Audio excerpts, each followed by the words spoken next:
Mes amis Gémeaux, bonjour et bienvenue sur la chaîne Tarot à merveille.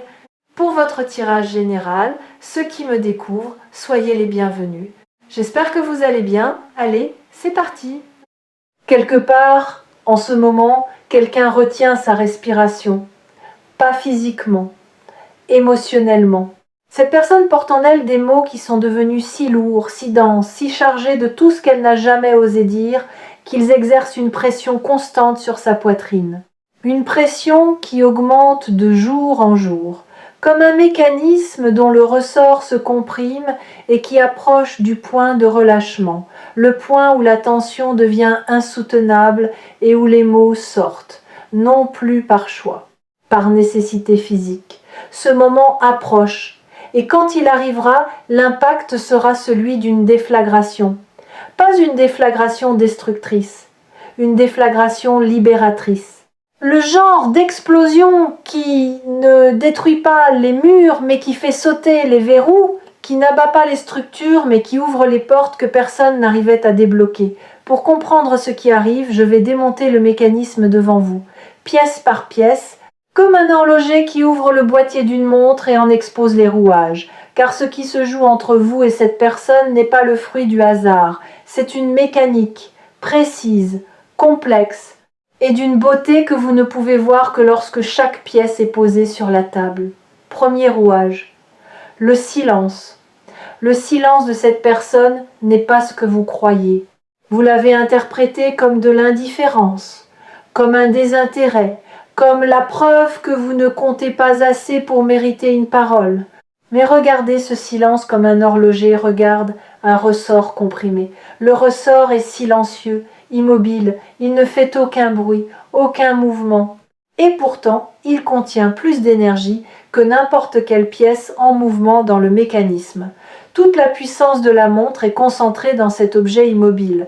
C'est le paradoxe du ressort. Moins il bouge, plus il est puissant. Moins il s'exprime, plus ce qu'il contient est explosif. Le silence de cette personne fonctionne exactement de la même manière.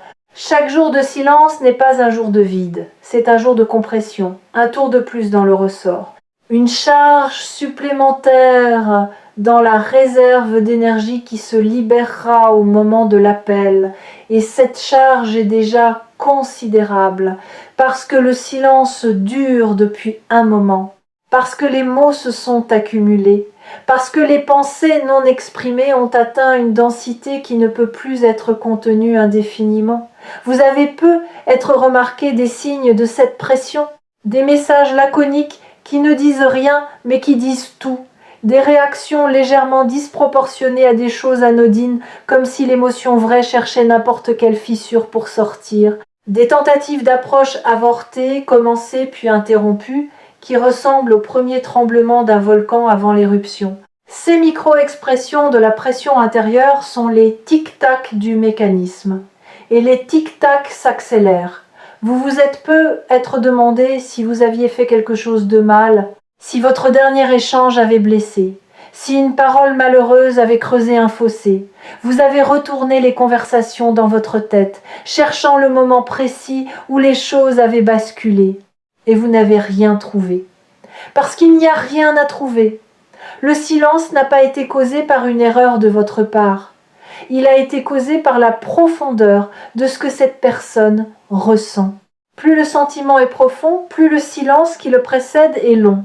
Les sentiments légers trouvent facilement les mots. Ils se glissent dans des textes décontractés, des plaisanteries, des allusions légères. Mais les sentiments profonds sont muets. Ils cherchent un vocabulaire qui n'existe pas encore. Ils tournent dans la tête de celui qui les porte, essayant costume après costume, et aucun ne va. Ce n'est pas que cette personne ne trouve pas les mots, c'est qu'aucun mot disponible dans son répertoire ne semble à la hauteur de ce qu'elle veut exprimer. Et cette inadéquation entre le ressenti et le langage disponible est la vraie raison du silence. Pas le manque d'intérêt, le trop-plein. Deuxième rouage, le timing, pourquoi maintenant ? Pourquoi pas il y a 3 mois, 6 mois, 1 an ? Pourquoi cette personne n'a-t-elle pas parlé plus tôt si les mots étaient si urgents ? La réponse se trouve dans le deuxième rouage. Le timing n'est pas contrôlé par la volonté de cette personne. Il est contrôlé par la convergence de deux maturités, la sienne et la vôtre. Pour qu'un message de cette ampleur soit à la fois envoyé et reçu, il faut que l'émetteur et le récepteur soient tous les deux à un point précis de leur évolution. Un message envoyé trop tôt tombe dans des oreilles qui ne sont pas encore calibrées pour l'entendre. Un message reçu trop tôt est déformé par les filtres du moment.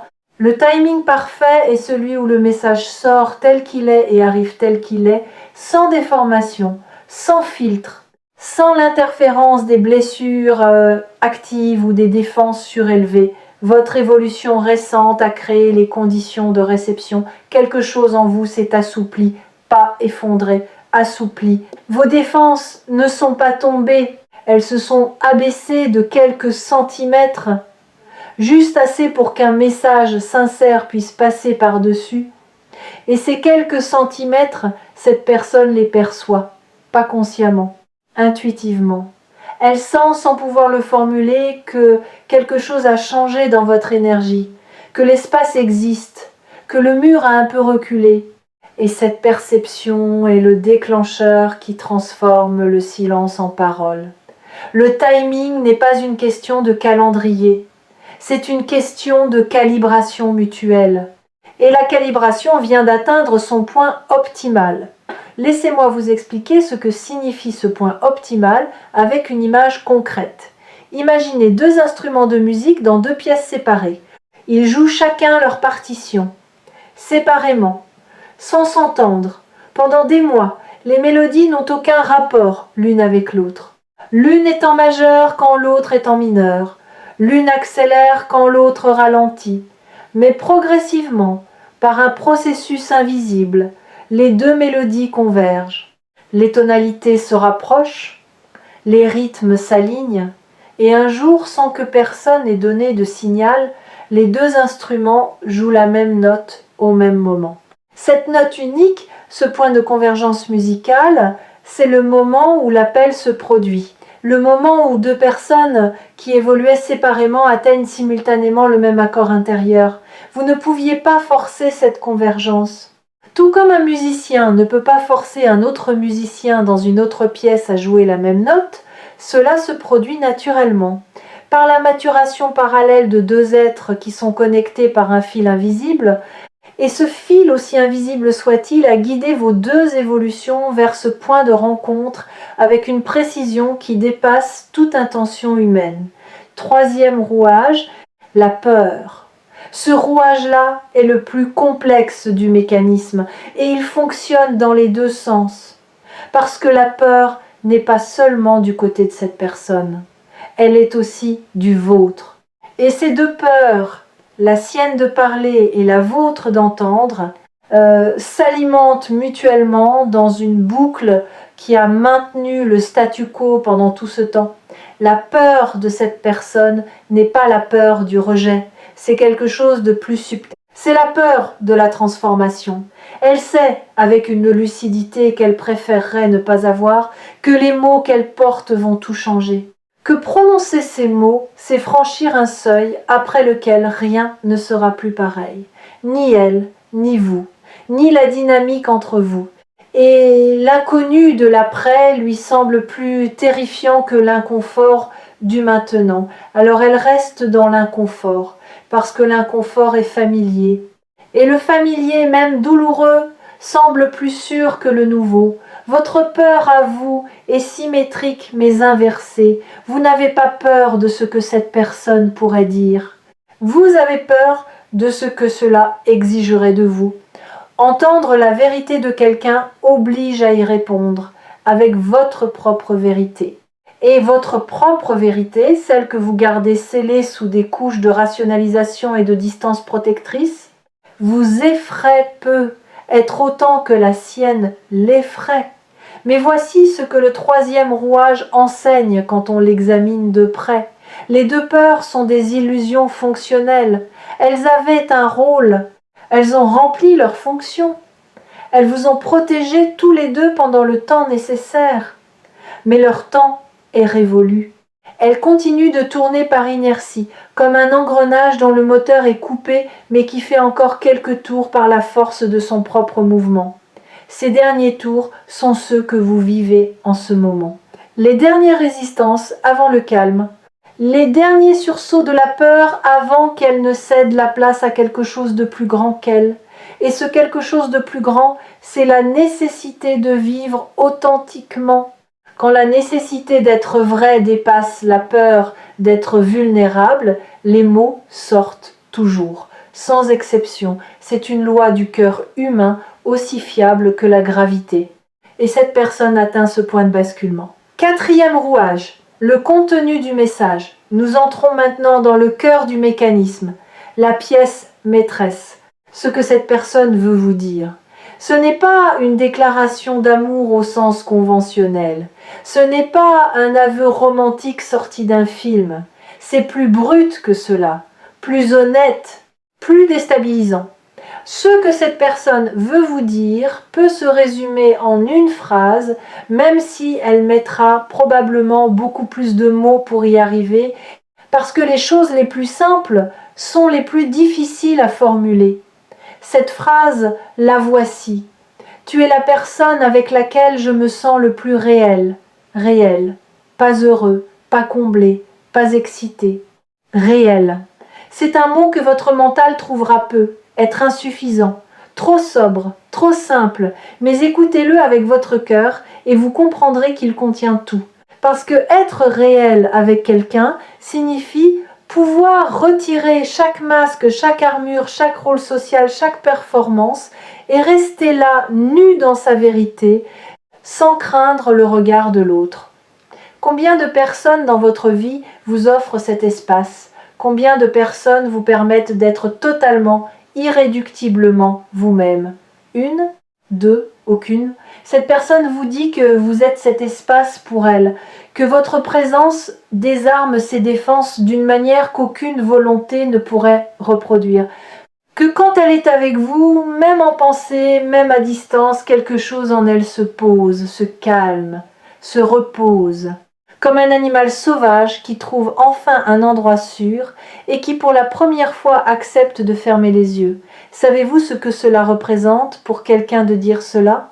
De reconnaître qu'un autre être humain a le pouvoir de l'apaiser à ce point, c'est un aveu de vulnérabilité absolue. C'est dire, tu as accès à un endroit en moi que je protège de tout le monde. Un endroit que j'ai barricadé, camouflé, nié même. Et toi, sans effort, sans stratégie, simplement en étant qui tu es, tu traverses toutes mes barricades. Tu arrives directement dans la pièce la plus intime de ma maison intérieure. Et au lieu de m'en effrayer, cela me soulage. Parce que garder cette pièce fermée me coûtait une énergie que je n'ai plus. Cet aveu est rare, pas parce que le sentiment est rare. Beaucoup de gens le ressentent, mais très peu ont le courage de le formuler. Parce que formuler cette vulnérabilité, c'est se mettre entièrement entre les mains de l'autre. Et cette personne est sur le point de le faire pour vous, avec vous, malgré sa peur. Parce que le coût du silence est devenu plus élevé que le risque de la parole. Si cette vidéo vous a trouvé sur Tarot à merveille, c'est parce que cette phrase, aussi simple soit-elle, est sur le point d'être prononcée à voix haute. Et le fait que vous entendiez ces mots ici, maintenant, avant qu'ils ne soient dits par cette personne, est la manière qu'a l'univers de vous préparer à leur impact. Parce que quand quelqu'un vous dit « tu es la personne avec laquelle je me sens le plus réel », quelque chose se brise en vous, pas quelque chose de précieux, quelque chose d'encombrant. La carapace du doute, l'armure de l'indifférence feinte, le bouclier du « je m'en fiche », tout cela vole en éclats face à la sincérité nue de quelqu'un qui vous dit « avec toi, je peux être moi ». Cinquième rouage, ce que le message va déclencher en vous. Quand ces mots arriveront, votre première réaction ne sera pas la joie, ce sera le choc. Le choc de réaliser que pendant tout ce temps où vous doutiez de votre importance, quelqu'un construisait en silence un sanctuaire autour de votre image. Le choc de comprendre que votre manière d'être, celle que vous considérez comme ordinaire, banale, parfois même ennuyeuse, est précisément ce qui rend cette personne vivante. Le choc de mesurer l'écart abyssal entre la perception que vous avez de vous-même et la place que vous occupez réellement dans la vie de quelqu'un d'autre. Ce choc va secouer vos fondations. Pas pour les détruire, pour les rééquilibrer parce que vos fondations actuelles sont déséquilibrées. Elles penchent du côté de la sous-estimation, du côté du « je ne suis pas assez ». Du côté de cette croyance tenace que les gens qui restent dans votre vie le font par habitude ou par défaut plutôt que par choix délibéré. Et les mots de cette personne vont remettre les fondations d'aplomb, en posant sur le plateau de la balance un poids que votre doute ne pourra pas contrebalancer. Le poids de la vérité dite à voix haute par quelqu'un qui n'avait rien à y gagner, sauf le soulagement de ne plus mentir par son silence. Après le choc viendra quelque chose d'inattendu, de la tendresse. Pas de la tendresse pour cette personne, de la tendresse pour vous-même, parce que vous réaliserez que l'être humain que cette personne décrit avec tant de vénération, c'est vous. C'est vous qu'elle voit quand elle dit réel. C'est votre rire qu'elle entend quand elle cherche le réconfort. C'est votre regard qu'elle imagine quand elle a besoin de se sentir vue. Et cette réalisation provoquera en vous un mouvement rare, le mouvement de vous regarder avec les mêmes yeux, de vous voir tel que cette personne vous voit, de découvrir que l'être humain que vous malmenez intérieurement depuis des années est un être humain extraordinaire vu de l'extérieur. Il y a un deuil dans cette découverte, pas un deuil triste, un deuil nécessaire, le deuil de l'image de vous que vous portiez depuis si longtemps, l'image du pas assez, du trop ordinaire, du toujours à côté. Cette image va mourir, non pas d'un coup, mot par mot. À mesure que les paroles de cette personne pénétreront votre conscience et dissoudront syllabe par syllabe, la fiction que vous aviez construite autour de votre propre personne. Et sur les cendres de cette image mourante va naître quelque chose de neuf. Pas un ego surdimensionné, pas une confiance artificielle, une estime juste, calibrée, fondée non pas sur ce que vous pensez de vous, mais sur ce que votre existence produit réellement dans la vie des autres. Et cette estime-là est inattaquable parce qu'elle ne repose pas sur l'opinion, elle repose sur l'impact. Et votre impact, vous allez enfin le mesurer à travers les yeux de quelqu'un qui l'a vécu de l'intérieur. Vous allez aussi ressentir quelque chose d'inattendu, du regret. Pas le regret d'avoir fait quelque chose de mal, le regret d'avoir passé tant de temps à douter, tant d'énergie à vous diminuer, tant de jours à croire que vous étiez interchangeable alors que vous étiez irremplaçable. Ce regret sera bref. Parce que le présent, ce qui s'ouvre devant vous, sera si lumineux qu'il effacera rapidement l'ombre du temps perdu. Mais il aura la vertu de vous enseigner quelque chose que vous n'oublierez plus jamais. Ne plus jamais douter de votre importance. Plus jamais. 6e rouage, l'après. Quand un horloger a exposé tous les rouages, quand chaque pièce est sur la table et que le mécanisme est entièrement compris, il reste une question. Que se passe-t-il quand on rassemble les pièces et qu'on laisse la montre sonner? Ce qui se passe, c'est que le temps reprend. Le temps qui semblait suspendu entre vous et cette personne. Le temps qui s'était figé dans un entre-deux inconfortable où vous n'étiez ni ensemble, ni séparés, ni proches, ni distants, ni en paix, ni en conflit. Ce temps reprend sa course. Et il reprend dans une direction nouvelle, pas la direction du passé, pas le retour à ce qui était, la direction de ce qui n'a jamais existé, d'une configuration de votre lien qui n'avait pas encore eu l'occasion de se manifester parce que les conditions intérieures n'étaient pas réunies. Ces conditions sont maintenant réunies. Le ressort est à son maximum de tension. Le timing est optimal. La peur a fait ses derniers tours. Le message est mûr. Et votre capacité à le recevoir est à son plus haut niveau depuis le début de cette histoire. Quelque chose de beau va se produire dans l'espace entre vous et cette personne. Un espace qui était autrefois rempli de non-dits, de suppositions erronées et de distances auto-imposées va se transformer en un espace de clarté. Pas de clarté froide et clinique, de clarté chaude. La clarté de deux êtres qui posent enfin les armes et qui se regardent sans le filtre de la protection, sans le voile de l'orgueil, sans le masque du je mens fiche aussi. Juste deux visages nus, deux vérités face à face. Et le soulagement immense, presque physique, de ne plus jouer. Vous avez joué, elle a joué. Vous avez tous les deux joué le jeu du détachement, de la distance calculée, de l'indifférence stratégique, et ce jeu vous a épuisé, tous les deux. Pas parce qu'il était difficile à jouer, parce qu'il était faux. Et jouer faux quand on ressent vrai est la chose la plus épuisante qui existe. Votre corps le sait. Votre corps est fatigué de porter le masque.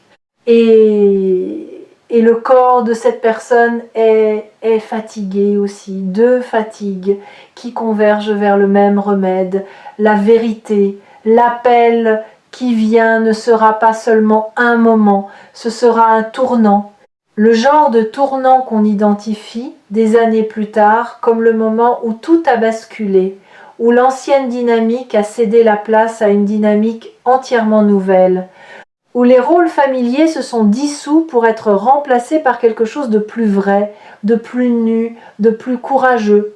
Vous allez peu être hésité à décrocher, non pas par indifférence, par respect pour l'ampleur de ce qui se joue, par cette intuition que répondre à cet appel, c'est accepter d'entrer dans un territoire inconnu, un territoire sans carte, sans guide, sans garantie, mais avec une boussole. Et cette boussole, c'est la vérité que vous avez en commun avec cette personne.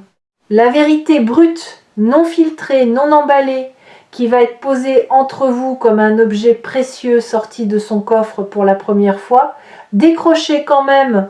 Décrochez avec le cœur battant et les mains qui tremblent, décrochez en sachant que le tremblement n'est pas de la faiblesse, c'est le signe que ce qui se passe est réel. Les choses sans importance ne font pas trembler. Seules les choses qui comptent ont ce pouvoir. Et ceci compte plus que vous ne le mesurez encore. Les messages reçus ici sur Tarot à merveille portent parfois une charge qui dépasse le cadre d'une simple lecture. Celui-ci en fait partie. Il ne se contente pas de décrire ce qui arrive. Il prépare le terrain pour que ce qui arrive puisse être accueilli dans les meilleures conditions, comme un jardinier qui prépare la terre avant de poser la graine. La graine est le message de cette personne. La terre, c'est votre cœur. Et cette vidéo est la préparation. Voici ce que je veux que vous gardiez de cette lecture. Au-delà des détails, au-delà de l'identité de cette personne ou du moment exact de l'appel, ce que je veux que vous gardiez, c'est la compréhension du mécanisme. La compréhension que rien dans votre vie n'est aléatoire, que le silence avait une fonction, que le timing a une intelligence, que la peur a une date d'expiration, que le message qui vient était inévitable depuis le moment où deux personnes ont créé entre elles un espace de vérité. Vous avez créé cet espace par votre authenticité, par votre patience, par votre refus de jouer des rôles dans une relation qui méritait mieux que le théâtre. Et cet espace, nourri par le temps et mûri par l'absence, est devenu si vaste qu'il ne peut plus rester vide. La nature a horreur du vide, et l'amour, sous toutes ses formes, a horreur du silence quand le silence n'a plus rien à enseigner. Votre rôle dans les jours qui viennent est simple, mais exigeant. Restez ouvert. Ne pas refermer les écoutilles à la première vague d'émotions. Ne pas retourner dans la forteresse du détachement au premier signe de vulnérabilité. Restez là dans l'inconfort de l'ouverture, avec la confiance que ce qui vient est bon, pas facile, bon. Et que le bon dans les relations entre êtres humains profonds n'est jamais facile. Il est toujours un peu tremblant, un peu maladroit, un peu effrayant. Et c'est précisément cette imperfection qui le rend authentique, qui le distingue du jeu, qui en fait quelque chose de réel dans un monde saturé de performance. Le silence n'a plus rien à enseigner. Le ressort est au maximum. L'heure sonne.